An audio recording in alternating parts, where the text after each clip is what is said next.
Students, आज हम chapter number 2 यानी यूनिट नंबर 2 में 2.2 टॉपिक डिस्कस करने जा रहे हैं। इसका नाम है scalars and vectors.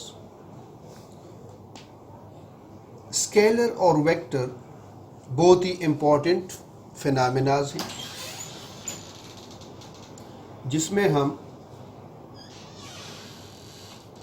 Engineering point of view से, अगर एक इंजीनियर एक बिल्डिंग बना रहा होता है तो उस पर कितना वेटेज इस्तेमाल कर सकते हैं, वहाँ भी हम वेक्टर्स को इस्तेमाल कर सकते हैं। इसी तरह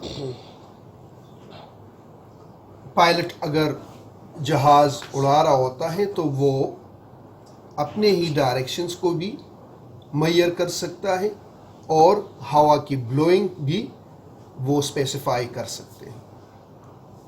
तो अब हम पहले डिस्कस करने जा रहे हैं स्केलर क्वांटिटी।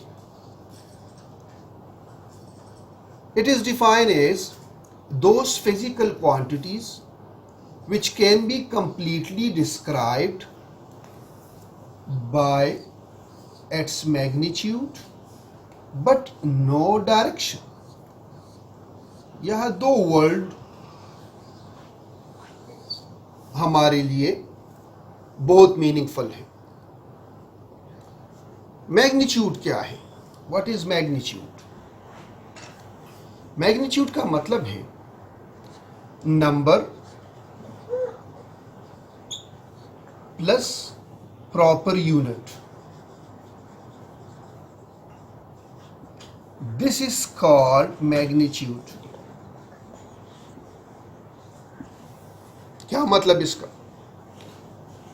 आप जाते हैं शॉपकीपर से कहते हैं मुझे 3 किलोग्राम शुगर दे दो,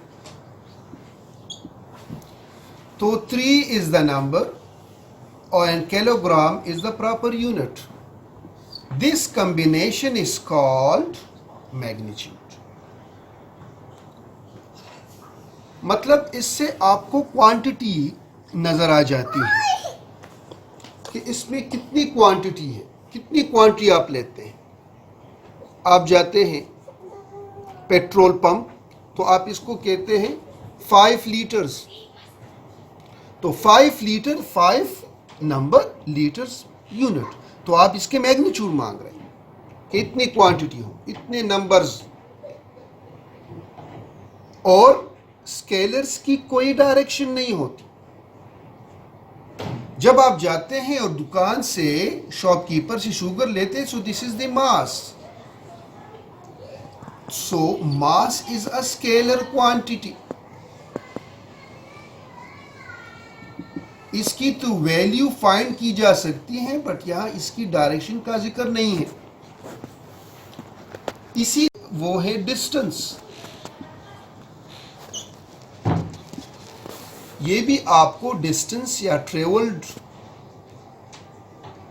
डिस्टेंस बता रहा है एक पॉइंट से दूसरे पॉइंट तक, लेकिन डायरेक्शन नहीं बता रहा होता है। इसी तरह speed of a body, speed of a ball, speed of everything। इसी तरह आपके पास है एनर्जी।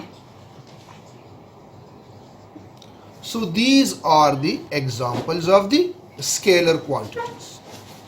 अब हम स्केलर क्वांटिटीज को इजीली आम अलजब्रे की तरह ऐड भी कर सकते हैं, एडिंग कर सकते हैं, सब्ट्रैक्शंस कर सकते हैं, नेगेटिव कर सकते हैं, मल्टीप्लाइंग कर सकते हैं। बिल्कुल आम मैथमेटिकल अलजेब्रा की तरफ आप दुकानदार को कह देते हैं 2 किलोग्राम शुगर दे दो, फिर इसको कहते हैं 5 किलोग्राम और शुगर दे दो, तो 5 6 7, तो टोटल आपके पास 7 किलोग्राम मैग्नीट्यूड आ जाता है। तो ये 7 किलोग्राम आपके पास मैग्नीट्यूड है, इसमें कोई डायरेक्शन का जिक्र नहीं है। तो these are the examples of the scalar quantity. अब हम नेक्स्ट जाते हैं वेक्टर क्वांटिटीज की तरफ। वेक्टर क्वांटिटीज या वेक्टर्स। इस क्वांटिटी को हम डायरेक्शनल क्वांटिटी भी कहते हैं।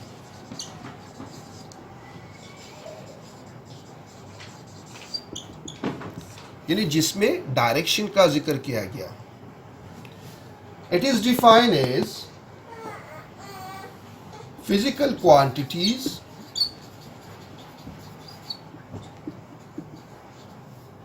which can be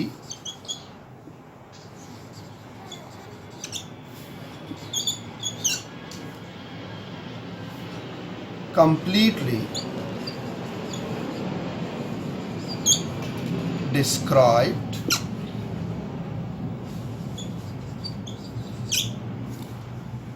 by its magnitude as well as direction।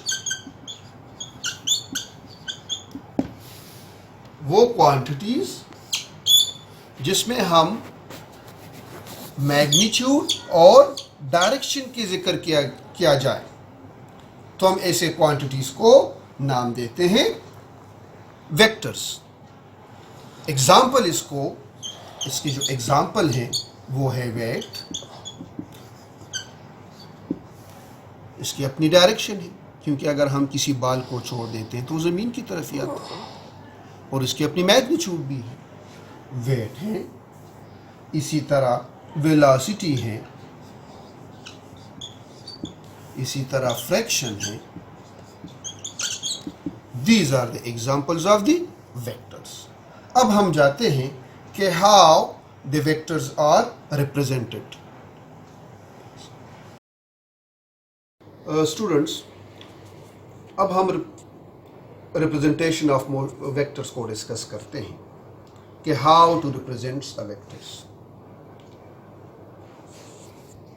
अब किसी भी वेक्टर को रिप्रेजेंट करने के दो तरीके हैं, दो मेथड्स हैं। एक का नाम है सिंबॉलिक रिप्रेजेंटेशन और दूसरा है ग्राफिक रिप्रेजेंटेशन। सिंबॉलिक, सिंबल्स, कि हम किसी भी वेक्टर को कौन से सिंबल से रिप्रेजेंट कर सकते हैं। तो हम अंग्रेजी के बोल्ड फेस लेटर या कैपिटल या स्मॉल अल्फ़ाबेट से हम इसको रिप्रेजेंट करते हैं। फॉर एग्जांपल, अगर मैं ये कहूँ कि ए, बी, सी, या capital A, capital B, small B, C, ये this is the representation of a vector. और इसके ऊपर हम एरो रिप्रेजेंट करेंगे। आपके लेवल की बात है अबव, एरो अबव करना है, लेकिन हायर क्लासेस में हम इस एरो को नीचे भी रिप्रेजेंट कर सकते हैं। अगर ये नीचे भी हो तो ये आपको इस वेक्टर की डायरेक्शंस को रिप्रेजेंट्स करते हैं। इसी तरह अगर हम ग्राफिकल रिप्रेजेंटेशन की तरफ देखें हैं,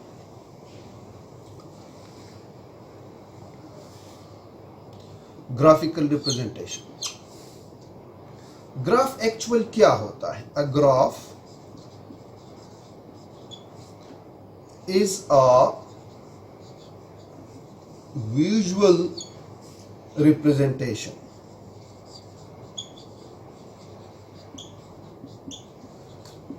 of information.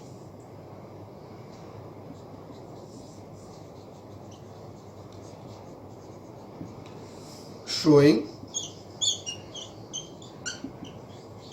how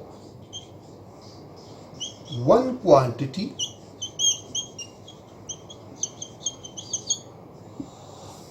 varies with another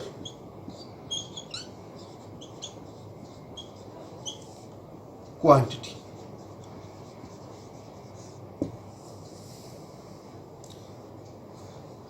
graph क्या शो करते हैं, क्या इंफॉर्मेशन हमें देते हैं कि एक क्वांटिटी, फॉर एग्जांपल एक क्वांटिटी दूसरे क्वांटिटी के साथ कितना रिलेटेड है। हम उस रिलेशंस को या हम उस इसकी वेरिएशंस को ग्राफ से रिप्रेजेंट करते हैं। अब हम इस ग्राफिकल रिप्रेजेंटेशन को इस तरह भी लिख सकते हैं कि graphically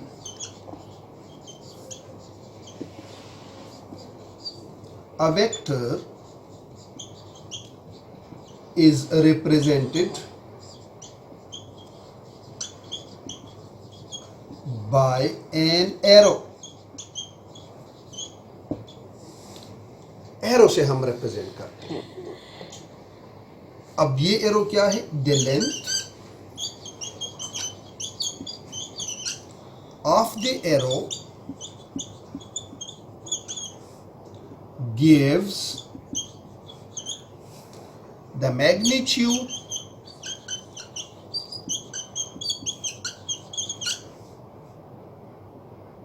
and direction.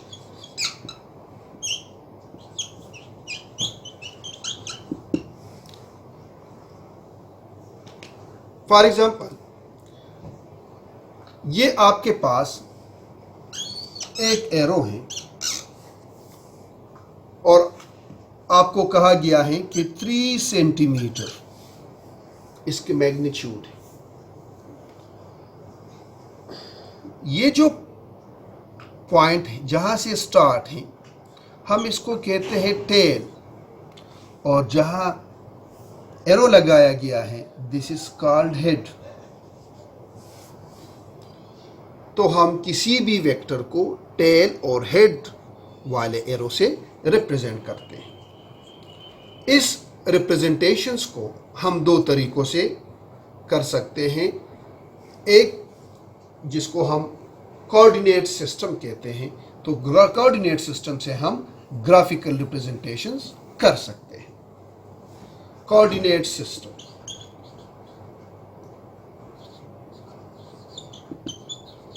Coordinate system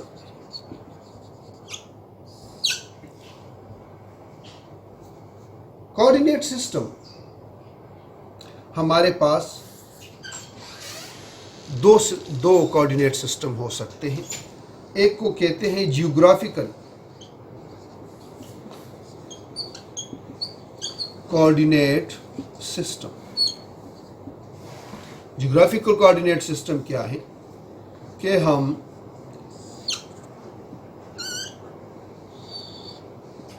two lines represent करते हैं, इस तरह एक हॉरिजॉन्टल और एक वर्टिकल, और इस पे डायरेक्शन बता रहे होते हैं जियोग्राफिकल नॉर्थ,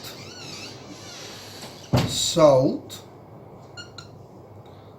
वेस्ट और ईस्ट। ये जो न्यूज टेबल है हम इसको न्यूज टेबल भी कहते हैं। न्यूज टेबल ये जो पॉइंट है जिसको हमने ओ से रिप्रेजेंट किया, this is called origin. Origin origin means starting point.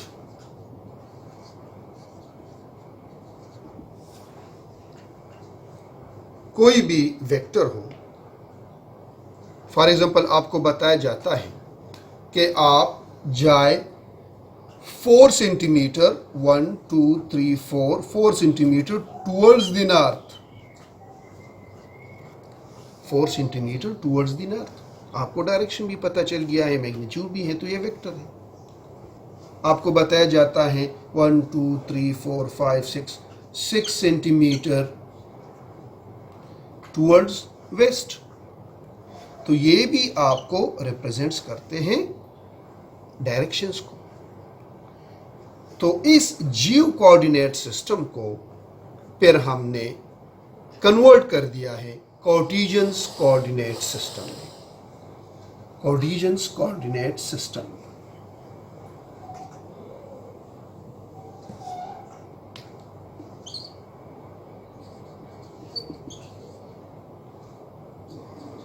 Cartesian coordinate system. Cartesian coordinate system में भी आपने 2 लाइंस लिए, एक है हॉरिजॉन्टल और दूसरा है वर्टिकल। ये तो ओरिजिन है। जो लाइन इस हॉरिजेंटल पे है तो हम इसको x और x डैश से रिप्रेजेंट करते हैं, और जो वर्टिकल लाइन है हम इसको y और y डैश से रिप्रेजेंट करते हैं।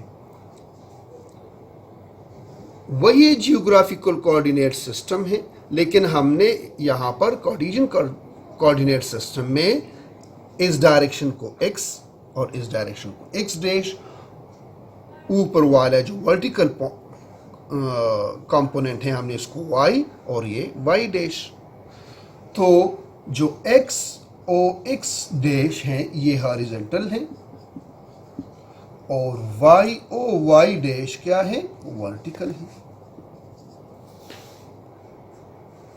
ये पॉइंट हमने डिस्कस किया कि यही ओरिजिन है, यही स्टार्टिंग पॉइंट है। अब इस डायरेक्शंस में अगर आपको बताया जाता है कि वेक्टर ड्रा कर लो, कोई भी वेक्टर जो कि x एक्सिस पे हो, जो कि 4 सेंटीमीटर हो, 1 2 3 4, तो हम रिप्रेजेंट करते हैं। या आपको कहा जाता है कि एक वेक्टर ड्रा कर लो,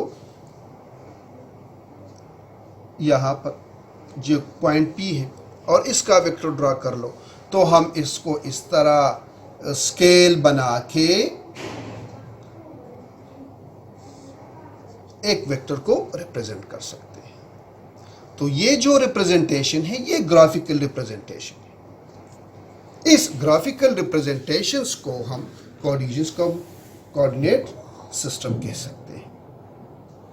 अब हम जाते हैं नेक्स्ट टॉपिक की तरफ, डिस्टेंस एंड डिस्प्लेसमेंट की तरफ। गो स्टूडेंट्स, अब हम न्यू टॉपिक 2.3 स्टार्ट करने जा रहे हैं, वो है टर्म्स एसोसिएटेड विद मोशन। नाम से जाहिर है, जब भी हम मोशन में किसी बॉडी को लाते हैं तो इसके साथ बहुत से ऐसे टर्म्स हम सुनते हैं जो खुद ब खुद पैदा हो जाते हैं इस मोशंस की वजह से। इन टर्म्स को हम वन बाय वन डिस्कस करने जा रहे हैं। इसमें पहला वाला है डिस्टेंस।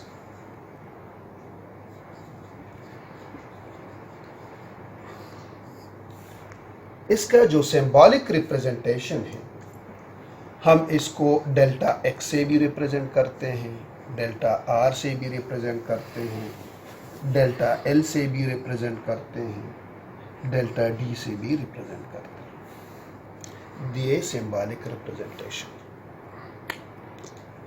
अब डिस्टेंस है क्या चीज? It is defined as the length of path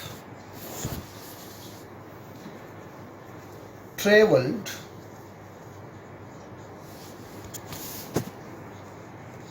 between 2 points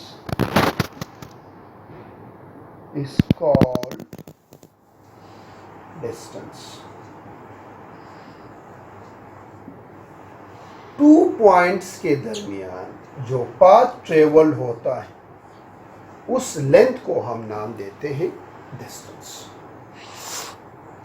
for example, एक पॉइंट है ए और दूसरा पॉइंट है बी। इस पॉइंट ए से लेकर पॉइंट बी तक ये जो वे हैं, ये जो वे हैं, तो जब आप यहाँ से जाते हैं और इस वे को कवर करने के बाद इस पॉइंट तक आते हैं तो हम इसको डिस्टेंस कहते हैं। ये हर इंस्टेंट में आपको इसकी इंक्रीज इन मैग्नीट्यूड बताता है, लेकिन इसमें नो डायरेक्शन, यह डायरेक्शन की रिप्रेजेंटेशन नहीं है। मैग्नीट्यूड तो बढ़ता रहता है लेकिन डायरेक्शन का जिक्र नहीं है। तो हम कह सकते हैं कि distance is a scalar quantity.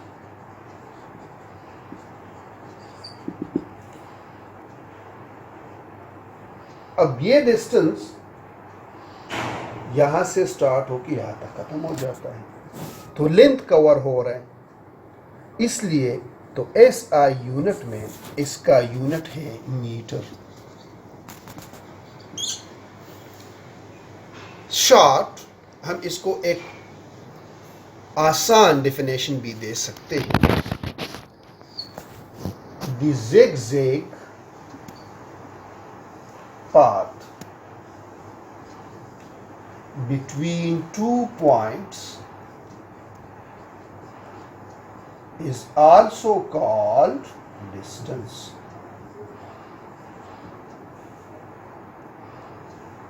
इसके बाद एक और टर्म यूज किया जाता है, वो है displacement.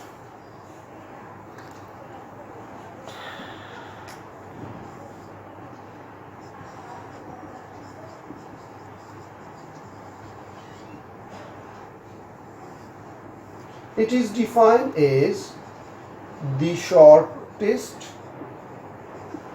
directed distance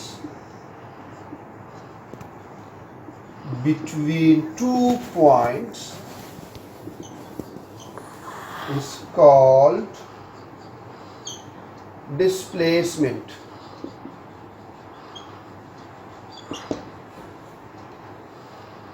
The shortest directed distance, अब इसमें डायरेक्शन का जिक्र है, और सबसे छोटा डायरेक्शन या जब छोटा पाथ जो कि डायरेक्टेड हो तो हम इसको डिस्प्लेसमेंट कहते हैं। इसकी रिप्रेजेंटेशन भी उसी तरह delta x, delta r, delta l, delta d से होगा, लेकिन चूंकि ये डायरेक्शंस हैं, वेक्टर हैं, हम इस पे एरो लगाएंगे।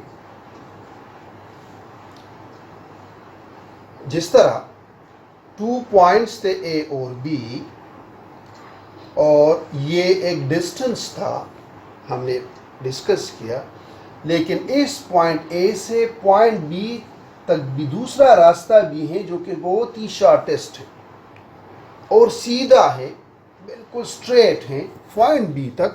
So this path is called displacement.